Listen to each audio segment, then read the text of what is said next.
तो गाइस मैं हूं अंकित और आप देख रहे हैं रेसलिंग फैंस नेटवर्क। तो भाई आज का भी एपिसोड फ्राइडे नाइट स्मैकडाउन का हो चुका है खत्म। आपको कैसा लगा कमेंट करके बता दो फट से। भाई मैं आपको बताऊंगा पूरे वीडियो के एंड में। शो शुरू होता है भाई Solo Sikoa, Jacob Fatu and JC Mateo से। जी हाँ, जेफ कॉब का नाम जेसी मेटियो हो चुका है। ये ट्रेडमार्क जब डब्ल्यूडब्ल्यूई ने फाइल किया था तभी मैंने आपको बताया था।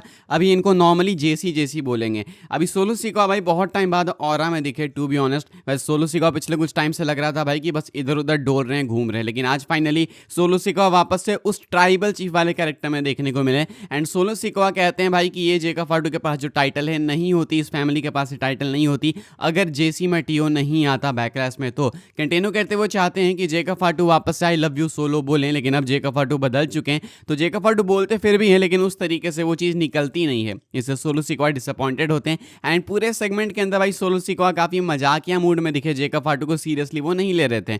इससे खुश जेकब फाटू भी नहीं होते हैं। दोनों के बीच में एक स्टेयर डाउन हमें देखने को मिलता है। बैकग्राउंड में जेसी होते हैं। इतने में भाई लगता है कि कुछ होने वाला है, फटने वाला है माहौल। तभी आ जाते हैं एले नाइट एंड वो अटैक करते हैं सोलो सिकोआ, जेसी मेटियो वगैरह सब पे। तो ये ओपनिंग सेगमेंट भाई कुछ इस तरीके से एंड होता है।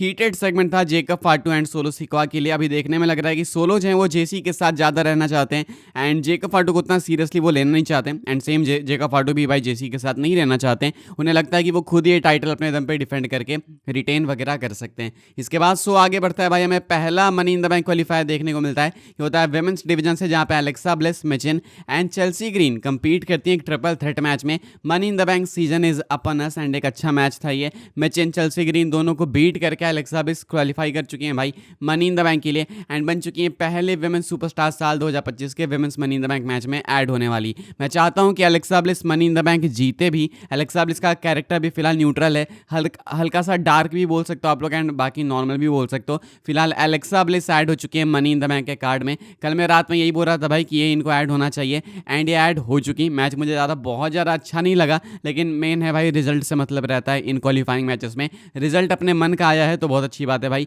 एलेक्सा ब्लिस क्वालिफाई कर चुकी है women's Money in the Bank ladder match के लिए। देन इसके बाद भाई हमें टैग टीम मैच देखने को मिलता है डीआईवाई एंड फ्रैक्सियम के बीच में। डीआईवाई वर्सेस फ्रैक्सियम, एक और अच्छा मैच भाई फ्रैक्सियम का। If I am not wrong I guess शायद ये तीसरा मैच है स्मैकडाउन पे, मैं श्योर नहीं हूँ भाई, लेकिन अभी फ्रैक्सियम एक विनिंग स्ट्रीक पे है तो वो इस स्ट्रीक को मेंटेन करते हैं। एक बहुत ही अच्छे मैच में दोनों टीम्स ने कमाल कर दिया। दोनों अच्छी टीम से भाई, टैग टीम डिवीजन अच्छा है, बस उसको स्पॉटलाइट की नीड है। तो इस मैच के एंड में भाई फ्रैक्सियम को विक्ट्री मिलती है, लेकिन मैच खत्म होने के बाद भी डीआईवाई का अटैक खत्म नहीं होता है। डीआईवाई अटैक करते हैं फ्रैक्सियम पे। सेव करने के लिए मोटर सिटी मशीन गन्स वाले आते हैं एंड ये दोनों आके भाई डीआईवाई को पीट के निकाल देते हैं। उसके बाद सेलिब्रेट करते हैं रिंग में विद फ्रैक्सियम। तो ये दो बेबी फेस टीम्स जो है भाई साथ में, एक तो इतने हील टर्न्स हो चुके हैं, देख के लगता है कि हर सेलिब्रेशन एक हील टर्न की तरफ ही लीड करेगा। हालांकि यहाँ पे ऐसा कुछ नहीं हुआ, जो कि बहुत अच्छी बात है एंड फ्रैक्सियम की हेल्प की एंड में मोटर सिटी मशीन गन्स ने। देन इसके बाद भाई आर-ट्रूथ का एक सेट डाउन इंटरव्यू में देखने को मिलता है वेड बैरेट के साथ।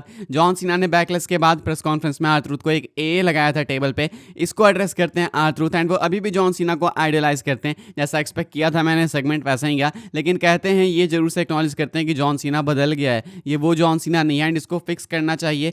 तो मैं ही फिक्स करूंगा जॉन सीना को एंड मैं सैटरडे नाइट्स मेन इवेंट में जॉन सीना के साथ कंपीट करूंगा, फेस करूंगा हसल लॉयल्टी रिस्पेक्ट के साथ में एंड जॉन सीना अपनी टाइटल ऑन द लाइन रखेगा। तो जॉन सीना भाई अपनी WWE अनडिस्प्यूटेड चैंपियनशिप डिफेंड करने वाले हैं against R Truth at Saturday Night's Main Event. ये चीज़ भी मैंने आपको पहले बताई थी एंड अभी ऑफिशियली ऐड हो चुकी है भाई सैटरडे नाइट्स मेन इवेंट के कार्ड में। अभी आज स्मैकडाउन के बाद सैटरडे नाइट्स मेन इवेंट का कार्ड ऑलमोस्ट सेट हो चुका, आप ऐसा कह सकते हो। ये मैं आपको अपडेट वीडियो में बताऊंगा, फिलहाल उसकी बात हम करेंगे नहीं। तो आर-ट्रूथ भाई चैलेंज करने वाले हैं जॉन सीना को WWE अनडिस्प्यूटेड चैंपियनशिप के लिए सैटरडे नाइट्स मेन इवेंट में, जो कि इंडिया में आपको 25 मई को देखने को मिलेगा। इसके बारे में आपके क्या थॉट्स है कमेंट करके बताना। मेरे थोड़े से मिक्स्ड ओपिनियन है भाई। इवेंट भी बहुत मैसिव नहीं है कि मैं बोलूँ कि नहीं ये तो बहुत ही बेकार मैच है। इवेंट के अकॉर्डिंग ठीक है मैच है, जॉन सीना कंपीट कर रहे हैं, खुद में बहुत बड़ी बात है। आप क्या फील करते हैं कमेंट करके बताइएगा। देन इसके बाद भाई हमें एक छोटा सा प्रोमो पैकेज देखने को मिलता है डायमंड प्रिस्ट का, जहां पे वो ड्रू मैकिंटायर के साथ वाली अपनी फ्यूड को एड्रेस करते हैं एंड कहते हैं कि इनफ इज इनफ, बहुत हो गया, अब इस चीज़ को खत्म करते हैं हम लोग स्टील केज मैच में। तो इन्होंने एक चैलेंज ले डाउन करा मैकिंटायर के लिए। आगे जाके मैकिंटायर इसको एड्रेस भी करेंगे शो में, उस पर भी हम लोग आएंगे। इसके बाद हमें मैच देखने को मिलता है एलिस्टर ब्लैक एंड कार्मेलो हेस का। एक लैकलस्टर मैच बोलूंगा मैं इसको। कार्मेलो हेस एंड एलिस्टर ब्लैक की केमिस्ट्री ठीक लगी, लेकिन एंडिंग से थोड़ा सा मैं डिसअपॉइंटेड हूँ। पहले तो देखो दिक्कत है एलिस्टर ब्लैक के साथ कि उनको आपने डाल दिया मिज एंड कार्मेलो के साथ, तो हम अब उनको उतना बड़ा इमेजिन कैसे करें जितना हम स्टार्टिंग में कर रहे थे। लेकिन ठीक है, मैच जो है एंड होता है एक डिस्क्वालिफिकेशन में, जहाँ पे मिज अटैक कर देते हैं एलिस्टर ब्लैक पे एंड आगे बढ़ते हुए होता कुछ ऐसा है कि कार्मेलो हेस को अपर हैंड मिलता है। ब्लैक मैच तो लगा देते हैं एलिस्टर ब्लैक मिज को, लेकिन उसके बाद कार्मेलो हेस अटैक करते हैं एंड कार्मेलो हेस को एंड में जो है अपर हैंड मिला। तो डब्ल्यूडब्ल्यू वाले भाई ऐसा नहीं है कि एलिस्टर ब्लैक आ गए तो कार्मेलो हेस को भूल ही गए। कार्मेलो हेस को अभी भी डब्ल्यूडब्ल्यू वाले हिम मानते हैं, तो उनको यहाँ पे अपर हैंड मिला है एंड कार्मेलो हेस भाई एलिस्टर ब्लैक को फाइनली यहाँ पे स्ले कर चुके हैं। मैच में तो नहीं, लेकिन एंड में उनको अपर हैंड मिल गया, तो आप कह ही सकते हो ऐसा टेक्निकली हील्स के लिए। इसके बाद भाई हमें एलेक्सा ब्लिस देखने को मिलती है back stage. Alexa bliss again जाती हैं सार्लेट के पास में। पता नहीं भैया एलेक्सा के दिमाग में क्या है, वो धीरे धीरे चीज़ क्लियर होगी, लेकिन अगेन वो कन्फ्रंट करती हैं सार्लेट को एंड फ्रेंड्स बनना चाहती हैं वो सार्लेट के साथ में। सार्लेट भाई साफ साफ कहती हैं कि मेरे रास्ते से दूर रहो। इसी सेगमेंट में हमें पता चलता है भाई कि जो जूलिया है वो स्मैकडाउन का पार्ट हो चुकी है, तो जो रॉक्सन पेरेस के साथ इनकी अलायंस थी वो बहुत ही छोटी सी रही भाई, इतनी ज़्यादा छोटी रही कि शायद भाई लोग समंथा एरविन को ज़्यादा याद कर लें, इनकी मंडे नाइट रॉ वाली पार्टनरशिप रॉक्सन के साथ वो भूल जाएं। तो अभी जूलिया जो है स्मैकडाउन का पार्ट हो चुकी है। सार्लेट फ्लेयर अभी जाना चाहती है women's Money in the Bank ladder match में, इसके लिए वो निकैल्डिस से बात करना चाहती हैं एंड आगे जाती हैं बात करने एलेक्सा ब्लिस को बोल के कि मेरे रास्ते से दूर रहो, मेरे लिए प्रॉब्लम्स क्रिएट मत करो। एलेक्सा कहती हैं कि तुम्हें समझ आएगा। तो यहाँ पे भाई कुछ तो कुक हो रहा है, अब एग्जैक्ट नहीं पता, लेकिन कुछ तो हो रहा है। देन मैकइंटायर फाइनली आते हैं भाई, अपीयर होते हैं एक प्रोमो सेगमेंट के साथ में।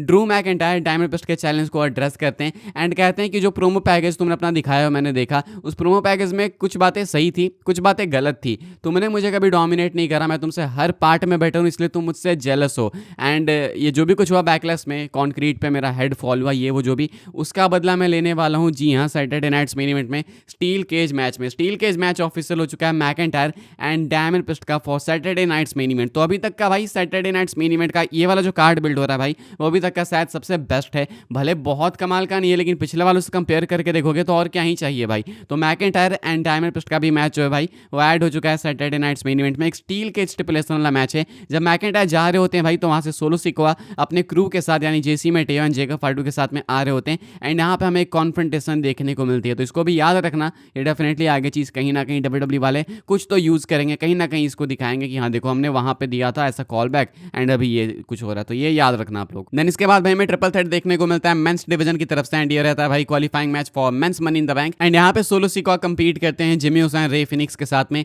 ये भी एक सही मैच था, अच्छा मैच था, मिड एवरेज मैच में बोलूंगा। इस मैच में रिंग साइड होते हैं जेसी मेटेओ एंड जेकब फार्टू। इंटरफेरेंस डेफिनेटली होनी थी, एंड में होता है भाई कि इंटरफेरेंस होती है पहले जेकब फार्टू की, लेकिन किसी भी तरीके से जिमी ऊसो बच जाते हैं। लेकिन पीछे से आके सोलो सिकोआ उनको समोन स्पाइक लगाते हैं, जिमी ऊसो रिंग साइड गिर जाते हैं। इधर रिंग में होते हैं रे फिनिक्स जो कि अपर हैंड ले लेते हैं सोलो सिकोआ पे, लेकिन जेसी मेटेओ इधर आके इंटरप्ट करते हैं। जेसी मेटेओ को भी साइड में फेंक दिया रे फिनिक्स ने, लेकिन इसका फायदा अगेन उठाते हैं भाई सोलो सिकोआ एंड एक भयंकर समोन स्पाइक लगाया। अपसाइड डाउन गिरते हैं भाई पूरा घूम के रे फिनिक्स एंड पिन कर देते हैं सोलो सिकोआ एंड एडवांस कर चुके हैं money in the Bank ladder match के लिए। तो सोलो सिकोआ फाइनली एक थ्रेट दिखने लगे हैं फिर से। ये अच्छा लगा मुझे देख के, डब्ल्यूडब्ल्यू ने लगता है मेरे ओपिनियन सुने, अच्छा लगा मुझे एंड सोलो सिकोआ को वापस से मैं सीरियस अब ले सकता हूँ। सोलो सिकोआ इधर से ऐड हो चुके हैं men's Money in the Bank ladder match में एंड उधर से एलेक्सा ब्लिस ऐड हो चुकी हैं women's Money in the Bank ladder match में। हालांकि एंड यहाँ पे नहीं होता भाई, एले नाइट तुरंत आता है एंड अटैक करते हैं जेसी मेटेओ वगैरह पे। अगेन वो तुरंत स्टील चेयर पकड़ लेते हैं एंड सामने जेकब फार्टू, जेसी मेटेओ, सोलो सिकोआ सब होते हैं। निकैल्डिस आते हैं, तुम बोलते हैं कि भाई तुम्हें मैच चाहिए, तुम्हें कंपीट करना है, रिंग में कंपीट करो। कहते हैं कि तुम फेस करो जेसी मेटिया को, जेसी मेटियो को अभी कभी स्मैकडाउन में, ऐसे ऐसे एक तो नाम दे रखे भाई। एंड ये होता है जेसी मेटियो का डेब्यू। तो जेसी मेटियो भाई अपना स्मैकडाउन डेब्यू करते हैं फाइनली अभी आज के स्मैकडाउन में अगेंस्ट एले नाइट। अब इनका डेब्यू मैच था भाई, तो थोड़ी सी होप्स ज़्यादा थी, मतलब कहते हैं कि first impression is the last impression, तो इसलिए ज़्यादा ध्यान से मैंने मैच देखा एंड मैं इतना बोलना चाहूँगा कि पेंटा एंड रे फिनिक्स का डेब्यू फार बेटर था। हालांकि तुम फिजिक के हिसाब से देखोगे तो जेसी मेटियो ने यानी कि जेफ कॉब ने बहुत सही किया अपने हिसाब से। Solo Sikoa and Jacob Fatu ringside थे, मैक्सिमम मैच में तो डोमिनेट जेसी नहीं करा एंड ये पता ही था भाई डेब्यू है तो उनको स्ट्रॉन्ग दिखाएंगे, ऊपर से मॉन्स्टर दिखा रहे हैं डब्ल्यूडब्ल्यू वाले, तो वो होना ही था। लेकिन एले नाइट भी ऐसा नहीं है भाई कि कमजोर ही पड़ गए, एंडिंग मोमेंट्स में एले नाइट ने भी अपना टर्न लिया एंड उन्होंने सोलो सिकोआ, जेकब फाटू दोनों पे छलांग लगा दी रिंग के बाहर। रिंग के अंदर जब वो आते हैं भाई, स्प्रिंग बोर्ड करके आने की कोशिश करते हैं, क्रॉस करते हैं, टॉप रोप छलांग लगा के। इतने में भाई क्या होता है कि पकड़ लेते हैं उनको जेसी मेटियो। एंड टूर ऑफ आइलैंड्स शायद इनके फिनिशर का नाम है, ध्यान से सुनाई नहीं दिया भाई मुझे कमेंट्री पे, लेकिन टूर ऑफ आइलैंड शायद इनके फिनिशर का नाम है।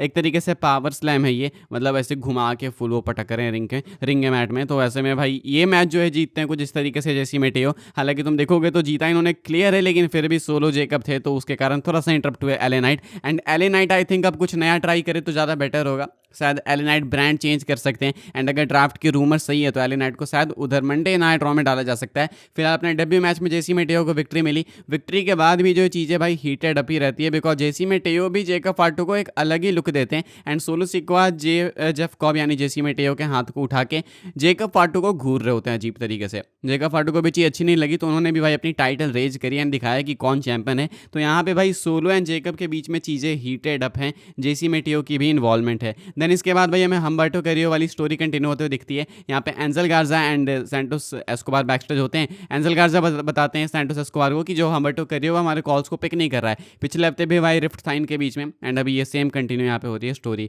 देन इसके बाद भाई हमें शिंसुके नाकामुरा का एक प्रोमो पैकेज देखने को मिलता है, वो फिर से भाई उसी रूप में देखने को मिले जहाँ पे कुछ टाइम पहले जिससे देखने को मिलते थे। And Shinsuke Nakamura Aleister Black को कॉल आउट करते हैं क्योंकि इनका Money in the Bank ladder match के लिए क्वालिफाइंग मैच होने वाला अगले स्मैकडाउन में। तो एलिस्टर ब्लैक को कहते हैं कि मैं तुमसे डरने नहीं वाला हूँ। एंड स्मैकडाउन के लिए भाई काफ़ी कुछ कंफर्म किया जाता है अगले हफ्ते के लिए, जिसमें से कि एक तो अपना ये मनी इन द बैंक का क्वालिफाइंग मैच हो गया, यानी कि LA Knight versus Shinsuke Nakamura versus Aleister Black, ये होने वाला अगले हफ्ते का क्वालिफाइंग मैच। दूसरा विमेंस डिवीजन से कंफर्म किया गया भाई सालेट, जेलिना वेगा एंड जूलिया का क्वालिफाइंग मैच। इनमें जो जीतेगा भाई वो जीतेगी, आई मीन वो जाएगी women's Money in the Bank ladder match में। एंड देन हमें देखने को मिलता है एक WWE tag team championship match confirm होते हुए। अभी क्या होने वाला है कि फ्रैक्सियम जो है चैलेंज करने वाले हैं स्ट्रीट प्रॉफिट्स को अगले हफ्ते स्मैकडाउन में। तो ये भी भाई डब्ल्यूडब्ल्यूई वाले कंफर्म करते हैं, तो अगले स्मैकडाउन के लिए ये कुछ अनाउंस्ड है। एंड देन बारी आती है भाई अपने मेन इवेंट की, मतलब मेन इवेंट क्या एंड ये अपना Tiffany Stratton and Nia Jax का डब्ल्यूडब्ल्यूई विमेंस चैंपियनशिप मैच। अब मेन इवेंट भाई अपना स्टार्ट होने से पहले बैकस्टेज से आ रही होती हैं टिफनी स्ट्रैटन, रास्ते में उनको जेड कार्गिल ही रोक लेती हैं, बातचीत करती हैं लोग आपस में। जेड कार्गिल उनको बेस्ट ऑफ लक भी बोलती हैं, टाइटल के ऊपर नजरें भी है। बैकग्राउंड में नेओमी अगेन देखने को मिलती है।